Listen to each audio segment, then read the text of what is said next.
God doesn't change. His promises never expire.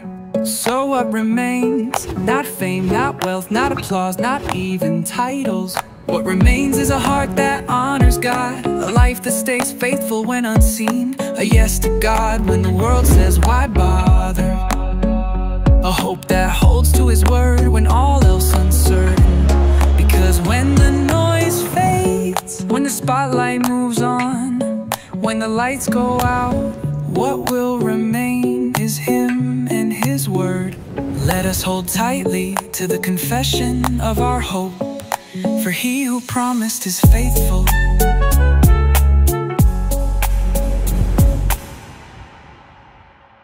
Oke, shalom saudara.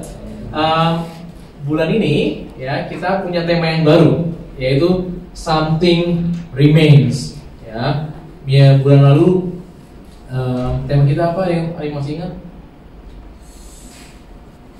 Looking inside ya. Saudara, di tengah-tengah perubahan yang ada, ya, setiap perubahan itu karena change is the only constant in life, setuju ya? Perubahan adalah yang paling constant. Nah, perubahan yang kita alami ya dari zaman ke zaman, dari tahun ke tahun, baik perubahan, ada orang-orang yang mengalami perubahan yang mengarah exciting, bahagia, senang, pekerjaan baru atau rumah baru, senang. Ada juga orang-orang yang mengalami perubahan, misalnya tinggal keluarganya, mengalami kesedihan atau uncertainty, banyak hal. Apapun perubahan yang kita alami, ya, karena perubahan adalah hal yang constant. Nah, tema bulan ini adalah belajar untuk menjaga apa yang harus kita jaga, still remains. Ya, nggak boleh berubah. Ya, karena kalau ini berubah sesuai dengan karena kita nggak mengerti dan kita terbawa, maka apa yang terjadi? Kita belajar dari bangsa Israel, ya, waktu lagi mereka tabut perjanjian Allah itu diambil, ya, kemudian orang Filistin itu semuanya kena borok, ya, mereka mengalami banyak kerugian dan mereka orang Filistin yang nggak tahu bagaimana memperlakukan tabut Tuhan ini, mereka itu kirim melalui sapi. Mereka tahu ambil 2 sapi betina yang baru saja menyusui, ya, artinya insting seorang animal itu, sapi kalau dia punya anak dia akan datang ke anaknya, ya, supaya menyusui. Dan orang Filistin itu nggak tahu bagaimana caranya memperlakukan tabut Tuhan. Dan kemudian ditaruh emas juga, emas yang berbentuk borok dan tikus, karena tikus itu yang menjadi tulang mereka. Dan apa yang terjadi? Mereka mengirimkan, ternyata sapinya itu nggak balik ke anaknya. Nah, mereka tahu bahwa itu adalah tangan Tuhan yang menggerakkan. Dan kemudian nyampelah di bangsa Israel. Nah, bangsa Israel ini yang tahu persis bagaimana memperlakukan tabut, ya kan? Orang-orang Filistin ini nggak tahu. Mungkin mereka juga melihat dalamnya apa, gitu ya, sehingga mereka mengalami kebobrokan. Tapi pas lagi nyampe ke bangsa Israel tuh benar-benar lupa. Mereka nggak tahu bahwa mereka harus menjaga sesuatu yang harus mereka jaga. Bahwa kalau untuk memperlakukan tabut Tuhan harus ada orang Lewi, harus ada korban dan sebagainya. Mereka nggak memperlakukan, akibatnya apa? Terjadi kematian di situ. Ya, dan hari ini kita mau belajar, tapi saya nggak menggunakan pasal itu, saya menggunakan pasal yang lain, tapi intinya adalah sama. Kita harus mengerti apa yang harus tetap tinggal, ya, terlepas dari perubahan yang ada yang kita alami dari zaman ke zaman. Apalagi sekarang, saudara, ada zamannya udah mulai AI, ya, semuanya artificial intelligence, ya, ada lagi nanti mungkin ada khotbah yang pakai AI, saya nggak tahu praise and worship pakai AI, ya, karena tapi kalau misalnya kita follow that, ya, dan kita nggak tahu bahwa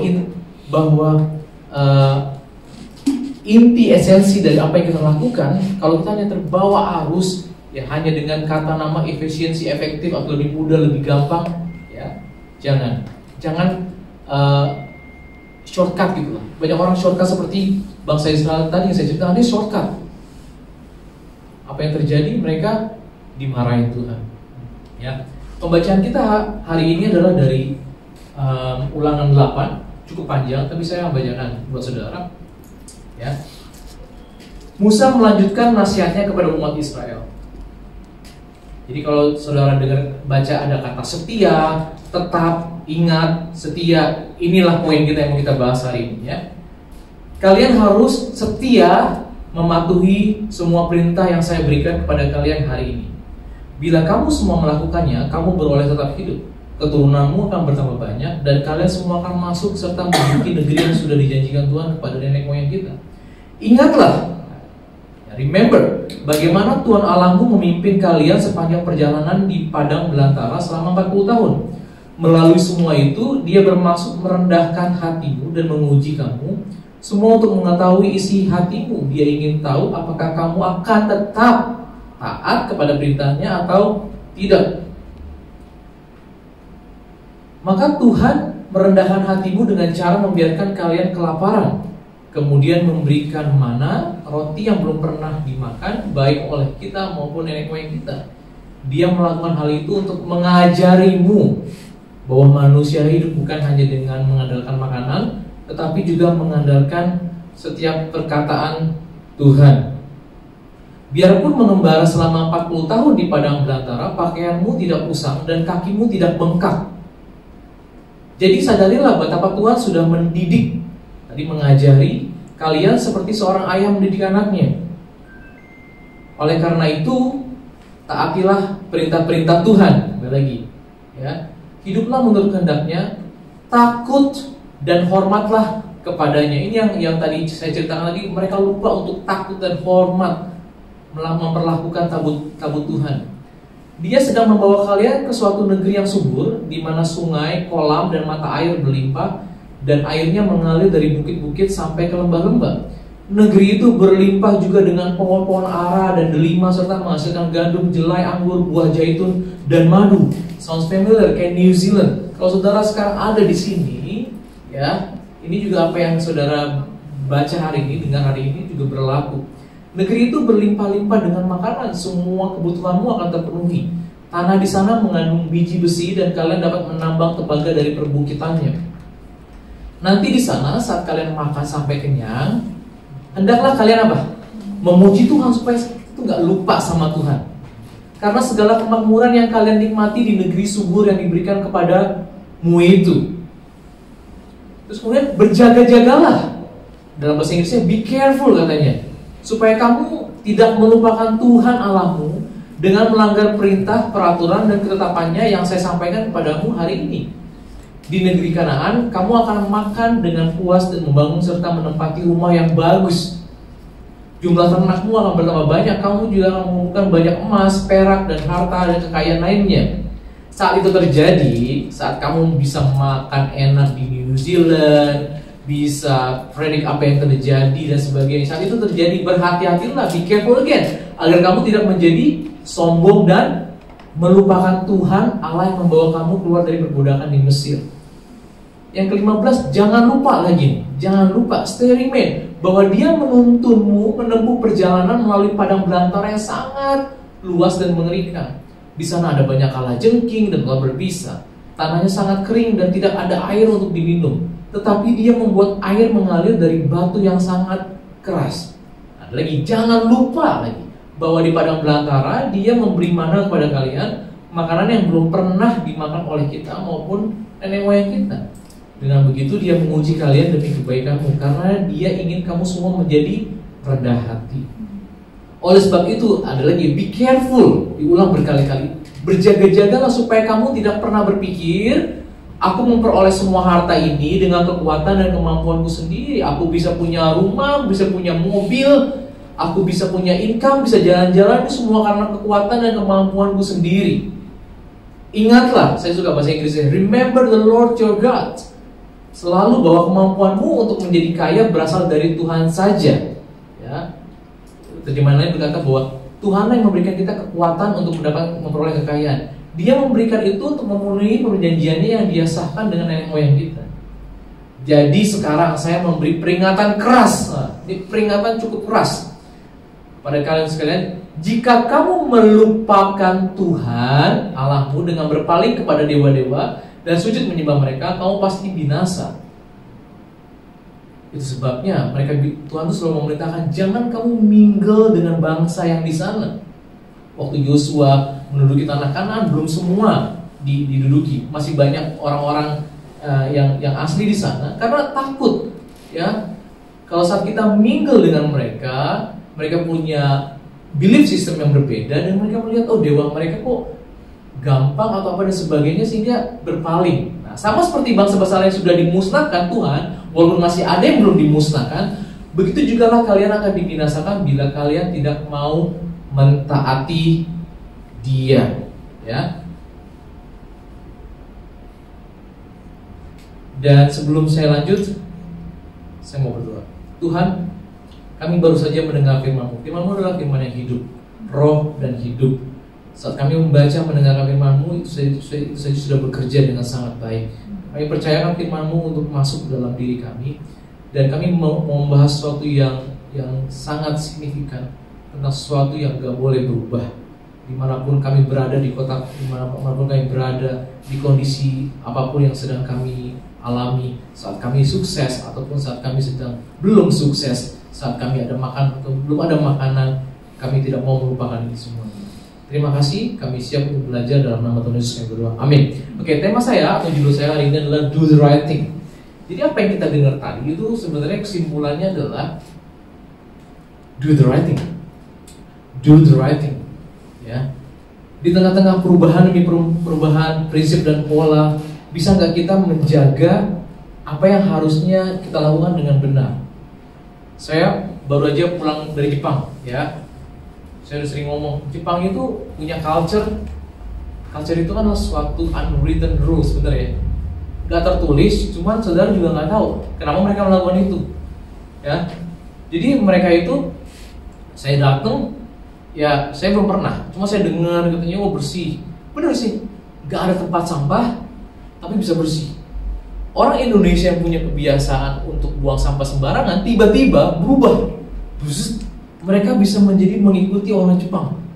Bisa taruh sampah gitu di plastik, di kantong dan sebagainya. Yang tadinya mereka bisa form yang lain di kereta itu nunggu otomatis. Jadi kan semua terbawa, jadinya ngantri di belakang. Gitu ya. Dan kalau kita cuma berusaha untuk modif our behavior, maka pas saat kita di Jepang kita lakukan itu semua. Tapi kalau balik ke negaranya sendiri langsung apa? Buang sampah lagi, ya. Karena memang culture-nya belum ada di situ. Nah, maksud saya adalah do the right thing. Walaupun saudara di manapun berada, saudara melakukan hal yang sama. Karena orang Jepang, saya baru tahu, mereka ke negara lain, ya, kalau mereka melihat sampah juga mereka akan pungut. Itu pernah waktu itu ada pertandingan bola, melihat kok di Indonesia ya, itu pada banyak sampah. Jadi mereka kemudian sebisa mungkin apa yang mereka punya tangan yang mereka ambil ya mereka ambil. Gitu. Karena mereka udah punya value atau culture. Dan kemudian juga, tapi ada yang negatifnya juga sih. Saking mereka sunyi, mereka tuh menghargai respect yang namanya quiet. They choose dia respect peace atau quietness over arguments. Jadi kalau saudara beda, saya dulu pernah di Singapura. Kalau di Singapura itu rushing, tapi mereka berani mengekspresikan diri mereka marah. Makanya di kereta tuh marah, berantem, sumpah serapah. Tapi di Jepang tuh entah kenapa mereka sebel, mereka kesel, diem. Mereka diem, paling mata doang kelihatan gitu. Tapi mereka nggak berani ngomong atau enggak, karena kayak mereka respect itu. Dan akibatnya karena ada individualis dan sebagainya nggak mau ngomong satu sama lain, mereka suka main handphone. Sampai saya lihat di posternya tuh di station, don't become phone zombie kalau nggak salah gitu ngomong. Jadi mereka bayangin saudara, begini, udah kayak zombie beneran. Wah, jalan bisa pakai screen atau sebenarnya di kereta juga pakai. Jadi mereka nggak aware satu sama lain, ya apapun itu. Tapi yang mau saya sampaikan di sini, do the right thing, ya do the right thing. Nah dari firman Tuhan yang kita baca tadi adalah kita harus remain apa? Remembering God. Dimulai dibuka dengan ingat Tuhan. Dan kemudian observing God's will. Ya, baca firman Tuhan. Karena kalau enggak kita akan bisa disesatkan. Dan kemudian gak hanya observing, tapi juga dibilang taat, obedience to God's will. Dan kemudian ada dibilang hormat akan Tuhan. Dan yang berikutnya adalah be careful, hati-hati not to forget God. Jadi balik lagi poin 1. Nah, cycle ini harus kita jaga, harus nggak bisa tawar-tawar menurut saya. Karena kalau enggak, saudara akan terbawa dengan banyak pengajaran demi pengajaran, banyak penyesatan demi penyesatan. Ya, saya mengakui bahwa banyak pergerakan, movement apapun yang terjadi sekarang ini berusaha untuk menarik orang-orang Kristen untuk menyembah dewa yang lain. Salah satu yang saya kasih. Dulu ada namanya penyerahan anak gitu ya, korban anak diserahkan. Sekarang tuh beda. Polanya, prinsipnya sama, penyerahan anak, tapi polanya berbeda. Sekarang namanya ada abortion. Ya, sebisa mungkin berapa miliar 1 tahun abortion terjadi. Itu sebenarnya mereka menganggap itu bukan bayi, bukan anak, tapi ada penyerahan di situ. Mereka membunuh anak dalam kandungan. Padahal firman Tuhan berkata kalau kita observe God's will, firman Tuhan berkata berbeda. Orang dunia mengajarkan pada kita apa? Liberal terutama, bahwa itu adalah fetus, bahwa itu adalah parasit katanya, ya, bahwa itu adalah clump of cell, gitu doang. Ya, mereka selalu menganggap begitu untuk menjustify to dehumanize baby, untuk membuat itu bukan menjadi human gitu. Mereka menggunakan istilah itu semua. Padahal firman Tuhan berkata apa? Waktu lagi Yakub dan Esau dalam kandungan, firman Tuhan berkata apa? 2 bangsa ada dalam perutmu. Ya, tapi orang liberal ngomong enggak, itu parasit. Nah, oleh karena itu butuh kita untuk observing God's will. Ya. Dan saudara, saya mau kasih tahu bahwa disobedience yang terjadi pada bangsa Israel, ya, kalau saya mundur ke belakang, bahkan waktu di Taman Eden aja. Taman Eden itu adalah situasi yang menurut saya ideal. Do and don'ts sangat jomplang jumlahnya. Kebanyakan do's, kamu boleh ngapain aja. Don'ts-nya cuma 1. Yang lain nggak ada larangan-larangan, cuma 1 larangan. Kamu jangan makan buah yang tentang pohon baik dan benar, atau baik dan jahat. Tapi apa yang terjadi? Mereka gagal, mereka tidak taat, disobey. Kenapa sih? Nah, hari ini kita mau belajar prinsip dan pola apa yang terjadi dengan obedience atau pelanggaran firman Tuhan. Karena prinsip dan pola ini berlaku dari zamannya Adam sampai hari ini. Yaitu, ya, saya mau kasih tahu, ada prinsip yang terjadi sampai hari ini, yaitu saudara bisa ingat dengan gampang, see, desire, take. Dimulai dari melihat, baik melihat dirinya sendiri, atau melihat orang lain, atau melihat situasinya sendiri, melihat, wih, gila tasnya dia bagus ya, wah. Kalau dulu, mungkin gak ada tas-tasan, wah aku gak punya anak ya, oh dia punya anak ya. Ya, untuk para perempuan, untuk para laki-laki juga banyak see-nya itu. Desire, saya mengingininya, dan kemudian I take it, ya. Tapi apapun itu, saudara, selalu dimulai dari see. Bagaimana saya membuktikannya? Kalau kita lihat di ayat ini di Kejadian 3 waktu Eve, ya, Hawa, waktu Hawa jatuh dalam dosa, perempuan itu apa? Melihat, see, bahwa pohon itu baik untuk dimakan dan sedap kelihatannya. Lagi pula pohon itu menarik hati, ada desire, ya, karena memberi pengertian. Lalu ia apa? Mengambil, take dari buahnya dan dimakannya dan diberikannya juga kepada suaminya yang bersama-sama dengan dia, dan suaminya pun memakannya. Pola ini berlangsung dari setiap cerita yang gagal, yang melanggar firman Tuhan, itu selalu ini. Ya, berikutnya saya kasih contoh lagi, yang kedua. Ini mengenai Sarah. Ya, Sarah nggak punya anak.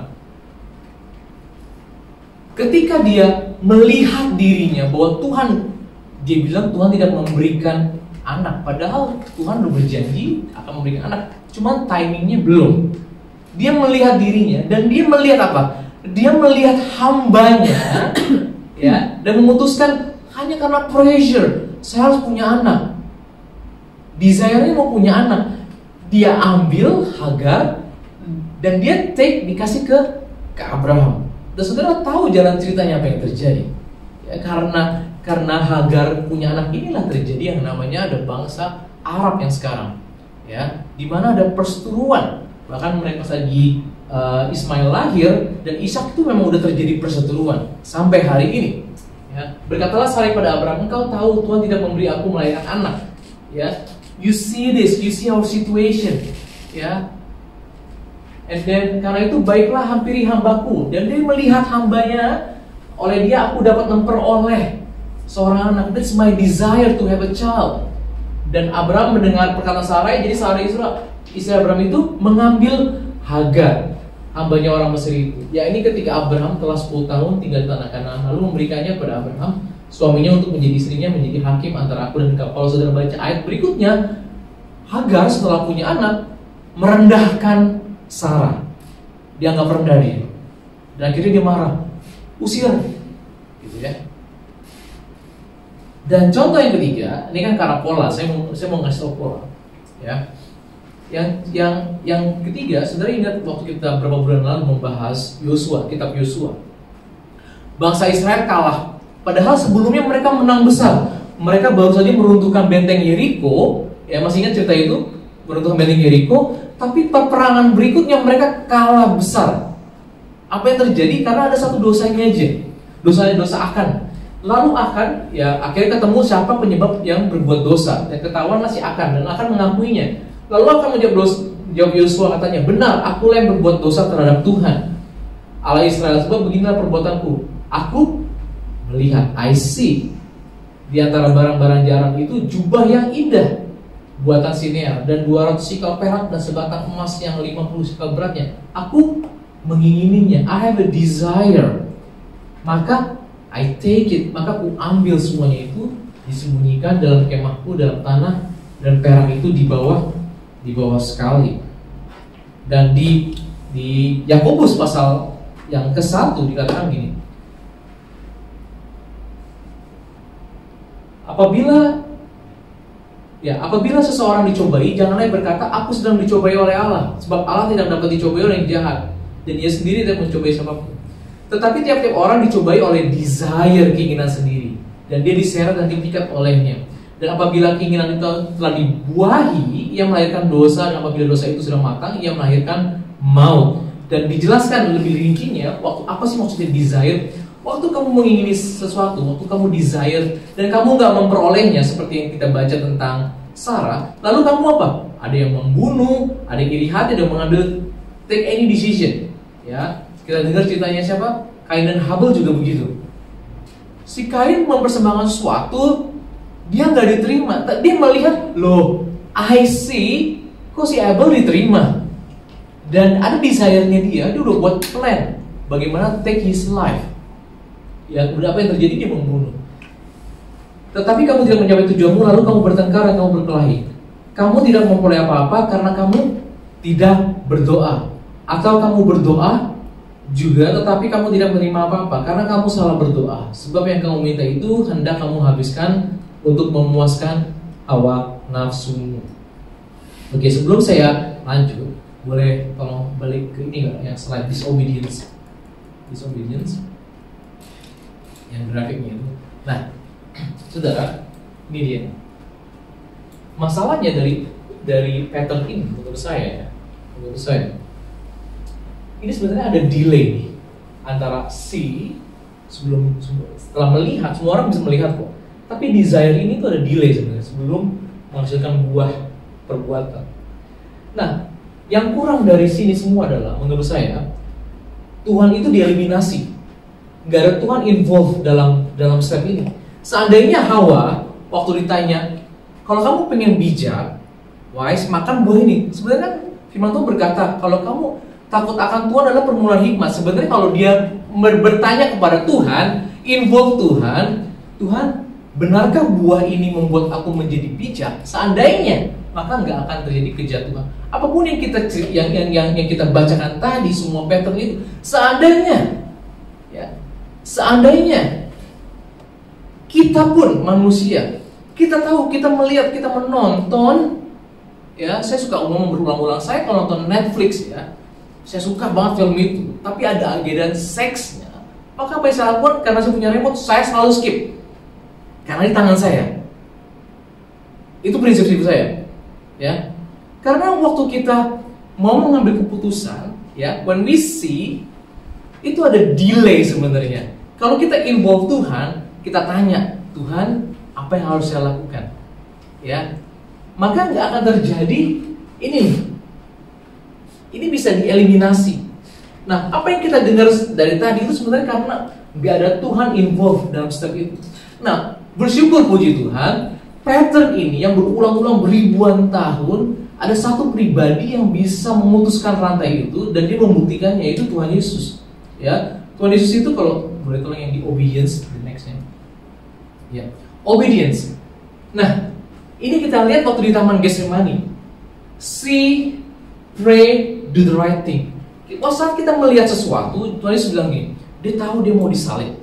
Ya, dan kemudian apa yang dilakukan? Dia nggak menggunakan kekuasaannya atau dia nggak menggunakan apapun. Bahkan kalau saudara baca di padang gurun waktu Yesus dicobai, ya 3 kali dicobai oleh iblis. Kalau kamu anak Allah, if you're the son of God, change these stones to be bread. Ya kan? Dia bisa nggak? Oh bisa. Tapi dia selalu ingat atau pray or remember God. You can pray. Dia membalasnya dengan apa? Dengan firman Tuhan. Manusia hidup bukan dari roti saja. Karena dia selalu involve Tuhan, firman Tuhan dalam setiap pencobaan. Bahkan pas lagi, ya dia kan diangkat, lihat nih semua, katanya, kerajaan ini akan kuberikan kepadamu kalau kamu sujud menyembah aku. See, no, dia selalu involve tentang kamu harus menyembah Tuhan Allahmu, ada tertulis. Ini mau selalu ada tertulis. Bahkan di atas kayu salib, ini udah mau mati nih. Iblis masih mencoba. Kalau engkau anak Allah, turun dari kayu salib itu. Bisa nggak? Turun. Tapi dia enggak. Karena dia tahu bahwa bukan kehendakku, tapi kehendakmu yang jadi. Ya. Ini waktu saudara melihat, orang lain kok.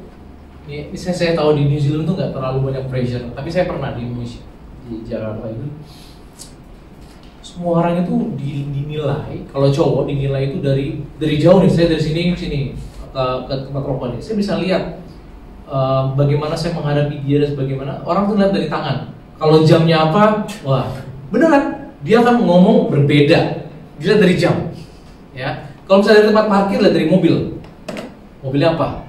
Kalau udah dimasuk ruangan, dia ngeliat jam. Kalau jam, makanya orang berlomba-lomba di Jakarta ya. Di sini sih, saya juga nggak pakai jam karena saya juga nggak suka. Atau kenapa?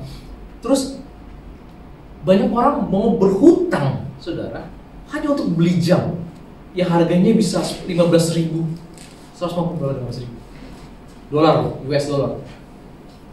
Hanya untuk supaya dia itu bisa diterima dalam grup itu. Dan apa yang terjadi setelah dia mengambil keputusan itu, dia terlibat dengan hutang dan dia nggak bisa bayar dan dia hidup dalam gali lubang hanya karena keren juga ya, asik ya. Belum lagi sekarang, makanya kalau saudara ada, saya sering kan juga ngeliat scroll gitu di Instagram, dia jalan-jalan ya. Mungkin kalau perempuan, keren juga nih tasnya nih, wah asik nih punya tas ini nih gitu ya. Ya kalau saudara punya uang, ya puji Tuhan lah, bless, belilah. Saya nggak melarang, beli, nggak apa-apa. Gitu. Tapi jangan sampai kalau nggak ada, terus saudara ngedumel gitu. Rahel ya? Rahel itu, kan dia nggak punya anak. Sedangkan Lea, saingannya itu punya anak. Kan ngeliat, Lea punya anak. Terus dia ngereng-ngereng sama Yakub. Aku nggak punya anak. Berikan aku anak, kalau nggak aku mati aja. Bener, ayah itu mendingan aku mati aja katanya. Terus sampai aku marah, emangnya aku penggantinya Tuhan? Tuh, hanya gara-gara dia nggak punya sesuatu yang nggak ada dalam dirinya yang dimiliki oleh para wanita lain. Ya. Jadi sebelum saudara melakukan keputusan yang salah, ya, apapun itu, ingat saudara, ingatlah Tuhan dalam keputusan saudara, supaya kita bisa melakukan do the right thing. Tema kita ini, do the right thing, do the right thing. Nah, saya mau kasih ini ayat-ayat yang sampai hari ini saya baca ayat ini tuh dari SMA, ya, itu melekat sampai hari ini. Yaitu apa? Ini membuat saya, bila kamu tahu apa yang benar, baca deh, 1, 2, 3. Bila kamu tahu apa yang benar untuk dilakukan, tapi tidak melakukannya, maka kamu berdosa. Kalau kamu tahu sesuatu yang benar harus kamu lakukan, kamu nggak lakukan, kamu buat dosa. Setelah saya dengar ayat ini, untuk SMA saya ke toilet di Jakarta, SMA loh, SMA. Ini ada keran yang nyala terus kan. Wah, saya dengar ayat ini nih. Ini kan kalau saya diemin, ya air waste kan. Akhirnya, orang saya pusing, saya tutup gitu. Saya jadi kayak kemana saya pergi, waktu itu kita juga ke Jepang, ini ada sampah. Ya walaupun Jepang sebenarnya ada orang yang ambil, tapi saya ambil. Pun di gereja ini kadang-kadang kalau ada sampah, waktu itu pernah ada juga yang kotoran, saya nggak bisa. Karena ayat ini. Karena ayat ini nih. Do the right thing. Ya, do the right thing. Kalau saudara tahu yang benar yang mana, saudara nggak melakukan, saudara berbuat dosa.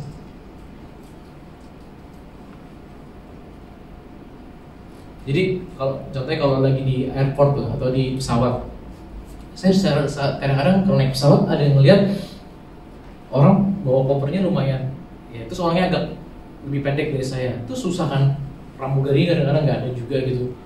Itu saya, saya harus melakukan sesuatu, makanya saya deketin, saya bantu deh, ya gitu. Nah jadi karena prinsip ini saudara, mungkin saudara pikir lu ngerepotin diri, ya itu dia, karena saya tahu kebenaran ini, jadi makanya aduh, kata orang, lu ngerepotin diri, ya gimana ya?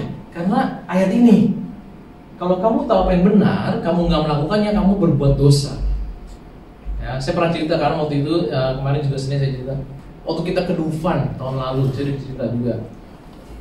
Justin tiba-tiba habis naik rumah miring, karena dia miring gitu ya, dia miring, terus ingat loh, kok di kantongnya ada duit ratusan ribu gitu, merah. Terus akhirnya tanya, pas lagi keluar, duit dari mana? Oh, Lord Jesus gave it to me. Gimana caranya Lord Jesus gave it to you? Elaborate, tell me detail tuh ya. Oh enggak, maksudnya waktu lagi masuk aku lihat di bawah ada duit jatuh, duit orang nggak tahu, tapi kan nggak ada orang, emang sepi lah gitu. Terus saya kantongin, so he thought that Jesus gave it to me. Waduh. Nah, saya berpikir keras saat itu. Saya benar-benar berpikir keras, gimana ya? Saya coba jelasin ke dia, Justin, can you imagine if I lost that money? Ya, 600 kalau nggak salah, 600 ribu kalau nggak salah. Enggak, lebih. Karena aku ingat banget, sampai 2 kali aku pergi ke ya ntar aku ceritain ya. Ya kan, terus kemudian setelah itu, boleh nggak aku jelasin, kalau misalnya aku yang punya uang dan ternyata aku butuh banget nih untuk ongkos, untuk buat makan dan sebagainya, kamu bisa bayangin nggak? Dia mulai memikir, karena dia pikir dia entitled buat dirinya loh. Saudara kan gitu kan, kalau udah duit masuk ke tangan saudara kan, saudara entitled, saudara memperlakukan, ya ini duit gua. Tapi saya berusaha untuk masuk dalam pikirannya, dia mengatakan bahwa itu bukan punya kamu. Saya tapi harus mencari akal gimana ya ngomong sama orang yang teenager. Akhirnya saya nego sama dia, boleh nggak kalau saya nggak mau juga sita waktu kamu karena kamu mau main ride yang lain, boleh nggak duitnya saya pegang, saya tungguin di sini ya, siapa tahu orang yang nyari itu datang dan saya kasih. Saya cuma nunggu akhirnya mereka pergi, saya nunggu, emang nggak ada situ, udah mau jam 5 udah mau tutup, nggak ada ya. Terus terlintas dalam pikiran saya, ini asik juga nih kalau pulang nanti kita makan steak nih. Mas, lumayan bro. Atau kan buat bayar Uber lumayan sini. Saya mulai mikir gitu kan. Tapi akhirnya saya memutuskan enggak deh. Saya cari Tuhan apa yang harus saya lakukan. Nah, saya libatin Tuhan di situ. Help me, karena saya mau juga nih kesempatan mengajar anak saya. Jadi ini buat kesempatan yang nggak terulang lagi, yang bisa saya gunakan untuk ngajar Justin dan Jonathan. Akhirnya saya ngomong gini, kalau saya kasih ke orang petugas Dufan, kemungkinan besar dia juga nggak akan ketemu orang lagi karena udah tutup toh. Orang juga nggak akan balik lagi. Masa bayar tiket masuk nanti untuk nyari nomor 1000? Kan nggak mungkin. Terus akhirnya yaudah deh saya pegang. Tapi saya punya hikmat begini. Tuhan, boleh nggak saya pegang duit ini dan on behalf of that person, yang makanya saya repot karena ayat ini nih. Kalau saya nggak tahu ayat ini, udahlah makan kue tiaw akang lagi dah. Saya pikir gitu. Tapi karena saya ayat ini, saya jadi pusing gitu. Akhirnya saya ngomong, boleh nggak saya minta izin on behalf of that person yang uangnya hilang, saya mau kasih ke orang-orang yang miskin, orang-orang yang nggak bisa membalas. Tahu saudara, kumpulkanlah hartamu di surga. Ada ayat itu kan? Saudara, tellernya siapa menurut saudara? Yang menjadi tellernya itu adalah sebenarnya orang-orang yang miskin itu, yang nggak bisa membayar kepada saudara. Itulah tellernya. Bagaimana saudara bisa store uang saudara ke surga. Jadi boleh nggak saya minta izin Tuhan untuk ngasih ini ke orang-orang gelandangan? Ya di Jakarta kan banyak kan. Terus saya cerita sama Justin, boleh nggak nanti duitnya kamu yang kasih juga deh, saya ajak dia keliling gitu, mau nggak gitu. Akhirnya ngomong-ngomong dia setuju dengan hal itu. Terus akhirnya pas lagi kita naik taksi, saya sengaja ngomong di depan mereka, saya nanya supir taksi juga. Sengaja, saya nggak tahu nih orang anak Tuhan, orang Muslim atau enggak, saya tanya, Pak, kalau Bapak temu duit Pak, saya nggak nyebutin cerita itu. Kalau Bapak nemu uang di jalanan, ya, terus apa yang Bapak lakukan? Wah, itu uang panas Pak. Ini orang random ngomong itu uang panas katanya. Kalau saya mah nggak akan ini. Wah, ya udah. Tapi setidaknya aku jelasin di Justin Jonathan, gitu. Nah, udah saudara, saya nyampe. Akhirnya saya naik taksi untuk makan malam. Di situ, ya orang homeless itu atau gelandangan dicari. Kalau lagi nggak dicariin gampang di mana-mana. Ini lagi mau dicari, susahnya minta ampun. Repot lagi saya bilang. Saya ngomong, kamu boleh nggak book dulu, kita waktu ke Akang, ya. Kamu yang pesen makanan dulu. Saya sama Justin dulu mencari dulu. Saya jalan jauh sudah di Boulevard Kelapa Gading, saya jalan. Aduh, mana nih orang yang homeless nih, gitu kan. Akhirnya saya dapat, puji Tuhan, dapat orang yang tidur di pinggir jalan itu. Akhirnya ini ada nomor saya bagi. Ini ada berapa orang? Akhirnya saya kasih sisanya lagi karena saya nggak mau semuanya ke mereka. Kalau ada banyak saya kasih semuanya, gitu kan. Karena saya nggak mau mereka juga pakai untuk hal yang lain, gitu kan. Udah selesai, half the business udah selesai lah. Tapi yang masih ada duit 300.000 lagi di kantong saya. Itu yang buat saya repot. Terus kemudian kakaknya Fani gitu ngajakin kita jalan untuk itu di hari yang lain untuk cari-cari snack, gorengan-gorengan. Terus saya ngomong dengan, boleh nggak tolong dong bantuin saya nih tolong liatin anak gelandangan gitu. Kalau ada gelandangan kita berhenti boleh nggak? Oh iya, kenapa emangnya? Saya ceritain lagi. Bener deh bantuin. Kita jalan naik mobil. Nyari mana gelandangannya nggak ketemu. Akhirnya ketemu di satu titik. Oh puji Tuhan. Saya buka kasihnya. Pak kasih nih Pak semuanya. Oh iya Pak. Nih waktu itu zaman pemilu ya. Saya takutnya saya dinilai mau nyogok tau nggak? Nggak, ini bukan berhubungan dengan partai karena saya nggak bawa selebar apapun. Pak ini ada uang buat Bapak. Puji Tuhan. Akhirnya selesai. Nah, saya mau ngajarin anak saya to do the right thing, gitu. Makanya kalau dia ketemu uang, tiba-tiba dia kayak pulang berapa hari yang lalu pulang. Oh, I got this $2 coin. Dari siapa kamu? Bilang. Oh, kalau misalnya temu, ya agak gambling. Tapi kalau enggak, ini teman saya, karena saya selalu ngajarin bahwa kamu kan nggak kekurangan uang kan. Lihat nggak, kita bisa pergi loh kemarin ke Jepang, ke Disneyland, ke Universal Studio. Tuhan memberkati kita loh. Jangan sampai hanya gara-gara uang kecil kamu mengorbankan segalanya. Aku ngajarin dia begitu. Oh enggak, ini bener-bener loh, ini teman saya minta saya buangin sampah, terus saya diupah $2. Buset, ini orang kaya banget. Cuman buangin sampah doang $2. Idotan orang-orang kaya. Oke. Dan anyway, ya itu yang mau saya ajarkan kepada anak-anak saya dan kepada saudara semua. Emang sih repot, saudara, jadi saya repot nggak? Tadi dengar cerita saya repot nggak? Repotnya minta ampun. Tapi ayat inilah ya, involve Tuhan dalam setiap apa yang kita lakukan. Karena kalau enggak, patternnya, polanya Adam dan Hawa itu terulang lagi. Padahal Hawa di situ, Adam di situ loh. Dikasih, pas lagi dikasih buahnya, dia dengar conversation loh. Kenapa enggak tanya Tuhan tuh? Ya, tanya Tuhan. Jadi setiap keputusan apapun yang saudara mau ambil, ya, Tuhan kadang-kadang ngasih tes juga. Ya, ngasih tes kok. Ya, saudara mau ngambil pekerjaan ini, pekerjaan itu, coba tanya Tuhan. Tuhan, apa sih yang Tuhan mau gitu? Karena kalau kita hanya mengandalkan apa yang kita desire of our heart, apa yang kita sukai, kadang-kadang tuh misleading, kadang-kadang malah kita tuh di arah yang salah. Nah, dari hari ini kita pelajari adalah, when you see something, when you see buah itu, waktu kita melihat yang seperti akan melihat jubah yang indah atau apapun yang menjadi desire itu muncul, bisa nggak kita ganti? Instead of that pattern yang udah ribuan tahun sampai hari ini ada, see, desire, and take, kita ubah menjadi see, pray, and do the right thing. Inilah yang Tuhan Yesus lakukan, yang Dia tinggalkan pada kita. Maka Dia ngomong begini, berjaga-jagalah dan berdoalah, karena daging itu lemah, tapi roh itu penurut. Oleh karena itu apa yang kita lakukan? Ini nih, involve Tuhan, remember God. Dan saya ulangi lagi pattern ini, yang tadi tentang pray and remember God ini. Kita harus remembering God, observing God's will. Saudara, setiap minggu kita ngomong, pembacaan kita minggu ini adalah 7 pasal.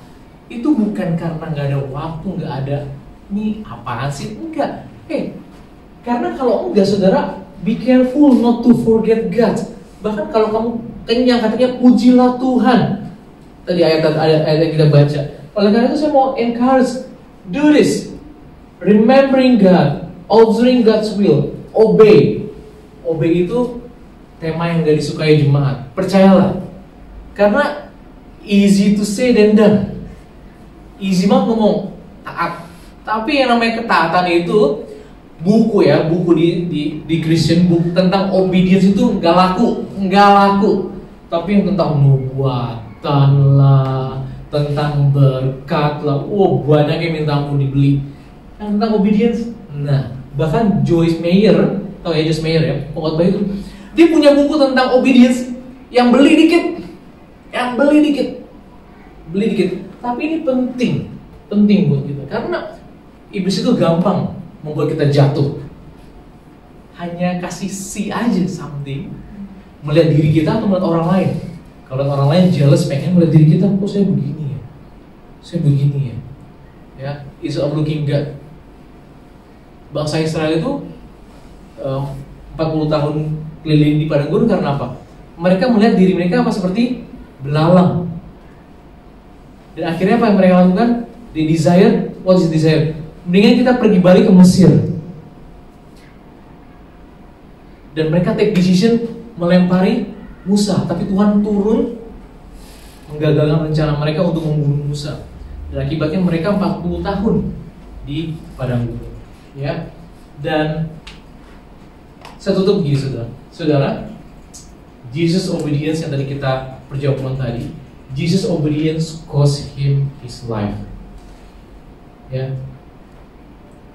Ketaatan Tuhan Yesus itu cost him his life. Nah, ketaatan kita apa sih? Coba selidiki.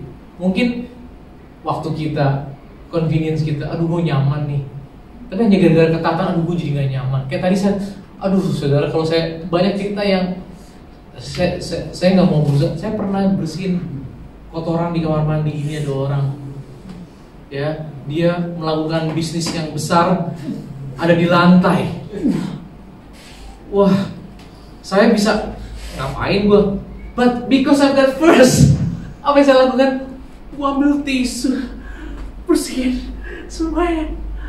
Ya saya lakukan itu. Aduh, repot nggak? Repot. Cuman ya, karena if you know how, the right thing that you don't do it, Ya mungkin kalau saudara mau tutup mata ya, gue pura-pura aja, gue nggak tahu, gue keluar aja, biar orang lain, berharap orang lain yang masuk, yang melakukannya.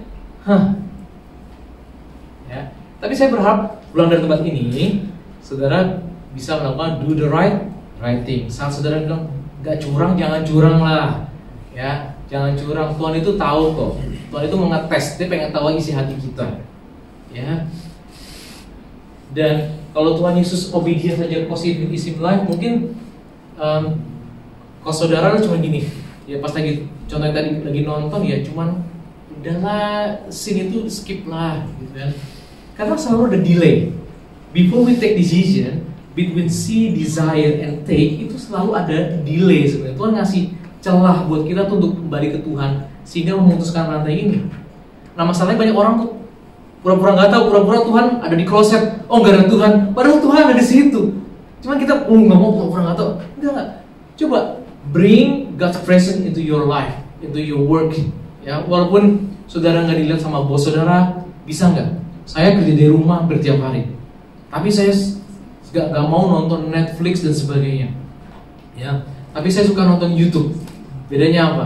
Karena saya selalu, orang IT tahu ya, ada kompal. Kompal itu adalah suatu kompal program itu butuh sekitar 30-40 menit. Jadi saya akhirnya suka nonton. Yang saya tonton tuh kebanyakan adalah yang lucu-lucu lapor karena untuk mengimbangi otak saya ini yang udah kerja gitu. Tapi saya selalu berusaha menyelesaikan pekerjaan secepat mungkin, ya. Nah, saya nggak underestimate, saya mengerti, saya nggak merasa bahwa apa yang saudara lakukan adalah nggak baik dan sebagainya. Saya juga nggak ngomong bahwa saya baik. Cuma kita harus tahu do the right thing-nya ini datangnya dari Tuhan. Oleh karena itu tanya Tuhan, Tuhan apa yang aku lakukan ini bener nggak sih? Ya, saat saya begini bener nggak sih? Terus waktu lagi mau klaim bener nggak sih? Gitu. Jadi banyak hal yang sebenarnya saya mengakui manusia itu penuh dengan kalkulasi. Kalau menguntungkan buat kita oke lah. Jadi kita kalkulasi yang nggak buat untung, tapi percayalah. Mungkin keuntungan kita 50, 10, $100, tapi ujungnya itu malah nggak enak. Mendingan saudara do the right thing, kelihatannya nggak ada apa-apa, tapi kedepannya saudara tuh hidupnya enak. Nah, saudara mau pilih yang mana? Putusan di tangan saudara. Amin. Yuk kita mengakhiri ibadah kita ini. Tuhan, kami bersyukur untuk hari ini kalau kami bisa mendengar firman Tuhan tentang do the right thing.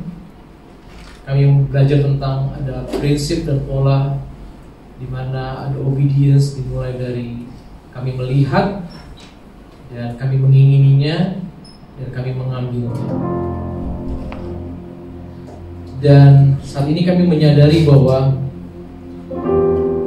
ada suatu step yang missing, yaitu melibatkan Tuhan saat kami melihat sesuatu, melihat diri kami, melihat orang lain,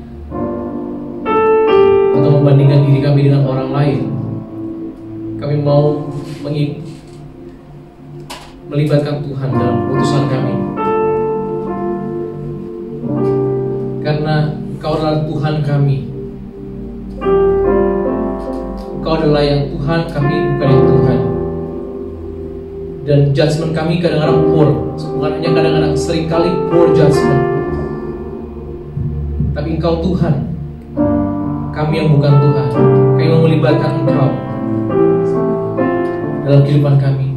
Di tengah-tengah perubahan yang terjadi,